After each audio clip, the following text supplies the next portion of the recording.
Revenue సమస్యల శాశ్వత పరిష్కారానికై ప్రభుత్వం ప్రత్యేక కార్యాచరణ రూపొందించి భవిష్యత్తులో ఎలాంటి సమస్యలు లేకుండా ప్రక్షాళన చేస్తామని రాష్ట్ర రెవెన్యూ స్టాంపులు రిజిస్ట్రేషన్ శాఖ మంత్రి అనగాని సత్యప్రసాద్ పేర్కొన్నారు.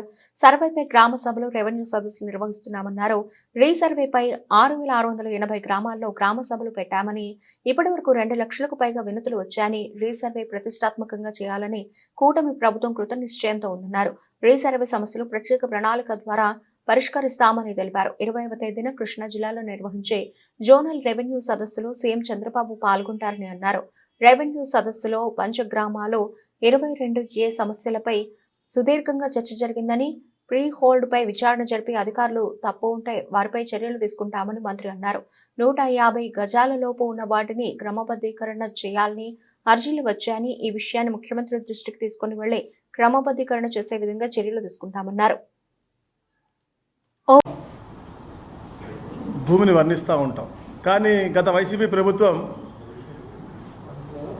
భూ తల్లికి కూడా చెదపట్టే విధంగా పరిపాలించిన పరిస్థితి మనం చూస్తా ఉన్నాం. ఎందుకంటే గత 6 నెలలైంది ఈ నూతన ప్రభుత్వం వచ్చి ఈ రాష్ట్రాన్ని పునర్నిర్మించాలి, మళ్ళా అగ్రస్థానం తీసుకెళ్లాలని చెప్పేసి గౌరవ ముఖ్యమంత్రి గారు చంద్రబాబు నాయుడు గారు అహర్నిశలు కృషి చేస్తూ ఉన్నారు.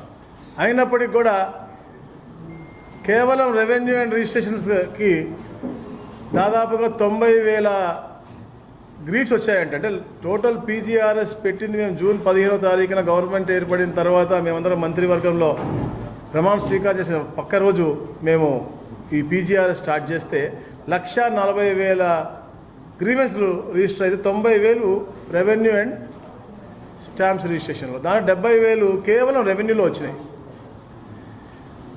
అంటే 60% మా రెవెన్యూ అండ్ రిజిస్ట్రేషన్లో ఉన్నాయి. కాబట్టి గౌరవ ముఖ్యమంత్రి గారు ప్రత్యేకంగా దీని మీద శ్రద్ధ పెట్టి తప్పకుండా ఏదైతే ఆ సంబంధం ఉందో, ఎవరికైతే హక్కు ఉందో, భూ హక్కు ఉందో వాళ్ళకి తప్పకుండా వాళ్ళు కల్పించాలనే లక్ష్యంతో ఏదైతే గతంలో చేసిన ఇది మన రీసర్వే మీద మళ్ళా గ్రామ సభలు పెట్టాం. తర్వాత ఇప్పుడు రెవెన్యూ సదస్సులు కూడా 6వ తారీఖు నుంచి 33 రోజుల పాటు జనవరి 8 దాకా ఒక షెడ్యూల్ వేసుకుని గ్రీఫ్ ఉన్న వాళ్ళు కలెక్టరేట్లకు సెక్రటరేట్లకు తిరగకుండా అధికారులు ప్రజాప్రతినిధులే గ్రామాలకు వెళ్ళి అక్కడ గతంలో వచ్చిన గ్రీఫ్స్ అన్నీ కూడా అనౌన్స్ చేసి, అలాగే ఆ గ్రామంలో ఉన్నటువంటి మ్యాప్ కూడా డిస్ప్లేలో పెట్టి ఎక్కడెక్కడ ఎలాంటి క్లాసిఫికేషన్స్ ఉన్నాయో అన్నీ కూడా చెప్పే విధంగా ఈ యొక్క రెవెన్యూ సదస్సులు పెట్టుకుంటా ఉన్నాం. రీసర్వే గురించి కూడా మేము చెప్పాలి అంటే, గత ప్రభుత్వం కేవలం వాళ్ళ ఆర్భాటంతో ప్లస్ వారికి అనువాయులకి మేలు జరిగే విధంగా రీసర్వే అనేది నేపథ్యంతో దొంగ పనులు చేశారు తప్ప ఎక్కడ కూడా ప్రజాహితం కోరుకుని చేసిన పరిస్థితి మనం చూడలేదు. ఎక్కడ రీసర్వే చేసేటప్పుడు అక్కడ నోటీసులు ఇవ్వాలి, ఒట్టి ఆ పట్టదారికి కాకుండా చుట్టుపక్కల ఉన్న ప్రతి ఒక్కరికి కూడా ఇవ్వాలి. ఇవన్నీ కూడా దాచుకుని వాళ్ళ ఆఫీసులో కూర్చుని మ్యాప్ ప్రకారంగా రీసర్వే రాసుకుని, అలాగే ఏదన్నా గ్రీఫ్ ఉంటే దాని రిడ్రెసల్ కోసం 60 రోజుల సమయం ఉంటుంది. కానీ దానికి 30 రోజులు అని చెప్పి ముందట, దాని తర్వాత 20 రోజులు చెప్పేసి కుదించి ఎవరికి తెలియకుండానే రీసర్వే చేసి ఈరోజు జాయింట్ ఎల్పిఎంస్ ఉంటే అక్కడ కూడా సబ్ డివిజన్ చేసి చేయాలనే ఆలోచన కూడా లేకుండా ఈరోజు ఈ పరిస్థితి తీసుకొచ్చారు.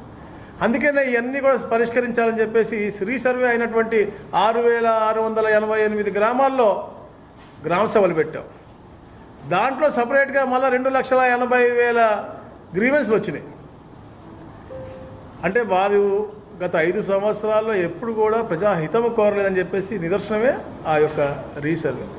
తప్పకుండా ప్రతిష్టాత్మకంగా ఈ రీసర్వే ఏదైతే కేంద్ర ప్రభుత్వం తీసుకుని తప్పకుండా డిజిటలైజేషన్ ఇండియా దిశగా పోవాలి కాబట్టి తప్పకుండా చేయాలి, అది పకడ్బందీగా చేయాలి అని చెప్పేసి కూటమి ప్రభుత్వం తలుచుకుని ఇప్పుడు మళ్ళా గ్రామ సభలు పెట్టి ఎక్కడైతే రీసర్వేలో ఇబ్బంది ఉందో అక్కడ ప్రతి 200 ఎకరాలకి ఒక టీం ఏర్పాటు చేసి 2 సర్వేయర్లు అలాగే ఒక విఆర్ఓ అక్కడే ఉండి, పట్టాదారు కనుక అవైలబిలిటీ లేకపోతే 3 సార్లు కూడా నోటీస్ ఇచ్చి, అంటే పట్టాదారు అవైలబిలిటీ బట్టి అతను వచ్చిన తర్వాత అతని భూమి మీద ఫోటో కూడా దిగి దాన్ని అప్లోడ్ చేసే విధంగా ఒక కార్యాచరణ రూపకల్పన చేసుకుని రీసర్వే సమస్యలన్నీ కూడా పరిష్కరిస్తూ ఉన్నాం. అలాగే వాట్సాప్ గవర్నెన్స్ అనేలో కూడా వెళ్తూ ఉంది కాబట్టి వాట్సాప్ ద్వారా కూడా ఈ గ్రూపు ఏదైతే ఉందో వాళ్ళందరినీ కూడా కన్సాలిడేట్గా ఒక్కొక్క దగ్గర పెట్టుకుని వాళ్ళకు కూడా ఎప్పటికప్పుడు అప్డేట్ చేసే విధంగా కూడా చేయబోతా ఉన్నాం. అలాగే రెవెన్యూ సమస్యల మీద ఏదైతే రెవెన్యూ సదస్సులు పెట్టామో దాంట్లో భాగంగా ఈ జోనల్ మీటింగ్ మొట్టమొదటి ఈరోజు మేము విశాఖపట్నం పెట్టడం జరిగింది. 20వ తారీఖున రెవెన్యూ సదస్సులో గౌరవ ముఖ్యమంత్రి గారు కూడా కృష్ణా జిల్లాలో పార్టిసిపేట్ చేయబోతూ ఉన్నారు. క్షేత్రస్థాయిలో ఉన్న సమస్యలన్నీ కూడా తెలుసుకుని చర్చించి ఈరోజు మనం చూసాం ప్రజాప్రతినిధులు, సామాన్య మనుషులు, అలాగే అధికారులందరూ కూడా ఒక దగ్గర కూర్చుని వాళ్ళ గ్రామాల్లో ఉన్నటువంటి సమస్యలన్నీ కూడా పరిష్కారం అంటే ప్రజల్లో కూడా ఒక ఆశ వచ్చింది. ఇప్పుడు చాలా రోజుల తర్వాత ఎప్పటి నుంచో ఇబ్బందిగా ఉన్నటువంటి భూములకి ఒక పరిష్కారం వస్తుంది, తప్పకుండా త్వరలో మా హక్కు మాకు వస్తుందని. ఎందుకంటే మంచి టైటిల్ పెట్టి మేము ప్రజల్లోకి వెళ్ళాం, మీ భూమి మీ హక్కు అని. తప్పకుండా హక్కు వస్తుందని ఒక ఆశ కనపడతాం. కొన్ని ఎప్పటి నుంచి అయితే ఏజెస్ నుంచి అన్సాల్వ్డ్ ఇష్యూస్ ఉన్నాయి కూడా వాటిపైన కూడా అధ్యయనం చేసి అవి కూడా రిజాల్వ్ చేసి తప్పకుండా గౌరవ ప్రజాప్రతినిధులు ఏదైతే సమస్యలు తీసుకొచ్చారో కొన్ని ఇప్పుడు పంచగ్రామాల విషయాలు అవ్వచ్చు, లేకపోతే ఎప్పటి నుంచో విశాఖపట్నంలో ఉన్నటువంటి 22A ఇష్యూస్ అవ్వచ్చు, అవన్నీ పైన కూడా చాలా ఎలాబరేట్గా డిస్కస్ చేయడం జరిగింది. తప్పకుండా కేస్ బై కేస్ తప్పకుండా మేము అవన్నీ కూడా రిజాల్వ్ చేస్తాము.